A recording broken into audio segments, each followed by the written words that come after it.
Japanese platoon consisted of 2 7-man teams, a medium machine gun, a mountain gun, 2 3-man scout teams, a second lieutenant, and an armored car. Ethan's Australians consisted of a 25-pounder, a medium machine gun, a medium mortar, 2 veteran 9-man teams, and a second lieutenant. We played meeting engagement across this 4x4 foot table, with the big hill in the center being quite dominant. So we both had to move onto the table, all our units, and we both chose to move all our units onto the table, leaving no reserves, and we pushed towards that center hill. There you can see my armored car leading the way. Ethan is here, pushing forward as well. We're gonna clash in the center on that high ground. You can see Ethan's beautifully painted Australians moving through the difficult terrain. So my armored car took up a position in the center of the table, very near the high point, supported by infantry. Ethan chose to split his experienced troops, one veteran squad through on his left and the other up to take the high ground. 6 inches up onto the ridgeline, looking down on the enemy.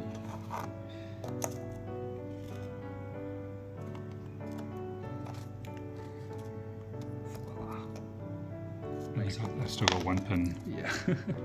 Still 1 more pin. Okay. 4 squads against 1, I was able to keep Ethan pinned down in the center of the table. Ethan also pushed hard on his left flank using his second 9-man veteran squad that were well supported by this medium mortar that effectively forced my medium machine gun to withdraw on my right flank. Although Ethan's 9-man veteran squad used the cover well to advance towards my position, my remaining 3 squads of the 2nd lieutenant, a 3-man veteran scout team, and a 70mm mountain gun were able to place enough pins on him that his advance on his left flank stalled. This was when the action got really hot.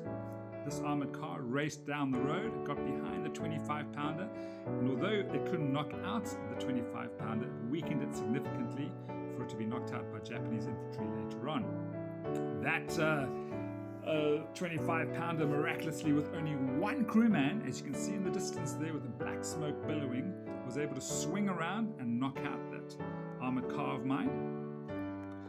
The remaining infantry of mine was able to scale the high ground, close assault the remaining veteran troop and lieutenant of Ethan's, and claim the high ground, thereby winning the day.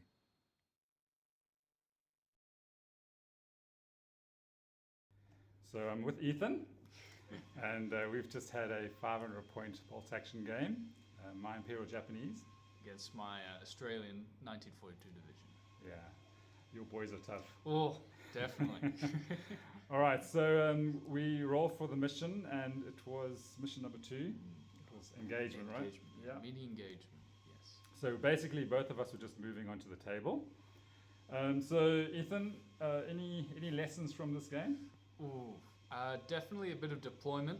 I focused, not really focused, I had spread my forces a bit thin, especially for the amount. You had the initiative with outnumbering me. I probably should have concentrated to focus on a certain front rather than spread them a bit thin. Yeah. Yeah, and especially with my support weapons being disadvantaged by the mission, with the observers being held back as well.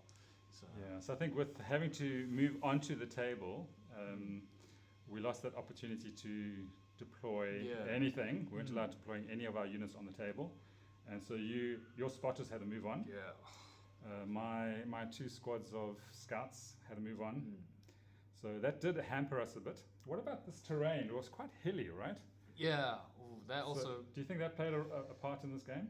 Especially in the middle, where you can see the big hill with the flag on the top. It hindered infantry movement heavily, and you restricted that your armored car to that single road, Yeah. which definitely helped in where I should have placed my 25-pounder, Yeah. which was my really sole anti-tank sort of option in that, or anti-armored anything Yeah. option.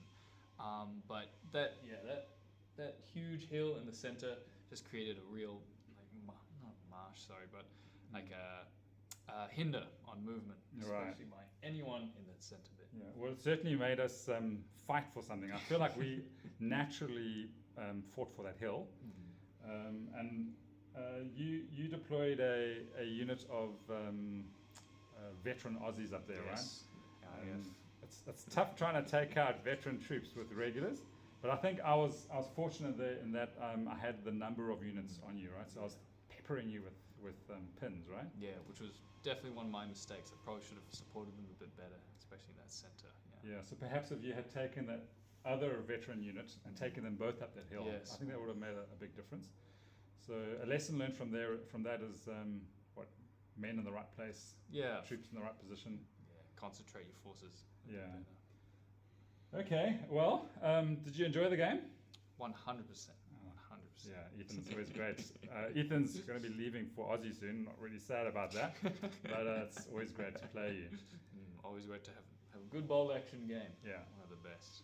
So all that's left to be said is Merry Christmas and a prosperous New Year.